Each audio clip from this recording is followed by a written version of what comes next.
Bueno, kaixo majos, ezue barkatuko jazue, aurrekoan ez dakit denei esan izuen, gela batean bai, baina bestean ez dakit, gaur astelenean ere ez nago zuekin. Sana zentzun nago, beste ez da zuzendari kontua, beste kontu batengatik, bale? Orduan utzi zuet lana, ezin dugu jarraitu da aurrekoarekin, aprobetxatuko dugu aurrekoan ikusi genula Resucitado pelikula, horatze zeate, hor inguruan egin behar dugun lantxo bat, egiten joateko. Notarako izango da.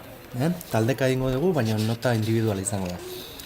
Lehenik eta bindakasuena da testu bat, gazteleraz dago, barkatuko jazu ez dut besterik aurkitu, da pelikulari egiten zaion kritika bat. Gogoratu zuei ere eskatuko dizuedala, adibidez hemen dakazue modu bat egiteko, eredu bezala baliagarri izan daitekena. Zuei haoz eskatuko dizuet, grabaketa txiki bat egitea, oraingoz ez. Gaurko lana, irakurri testu hau, ez da gauza gehiegi, jun azpimarratzen, eta gero urrengo horrian dakazue kasi utxik dagoen folio bat, mapa kontzeptual bat egiteko. Bai?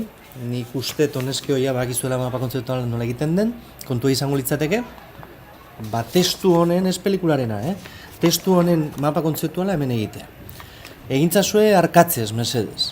Segero eskatuko dizue taldeko bat adostea nire laguntzarekin.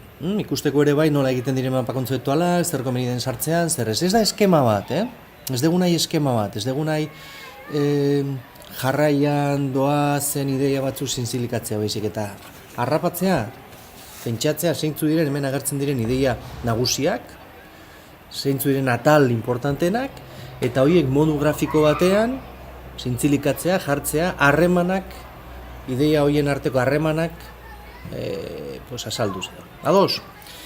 Bueno, animo. Ea ondo doan dena, lan asko iten dezuen eta bihar ikusten gera. Ados? Ondo ibili.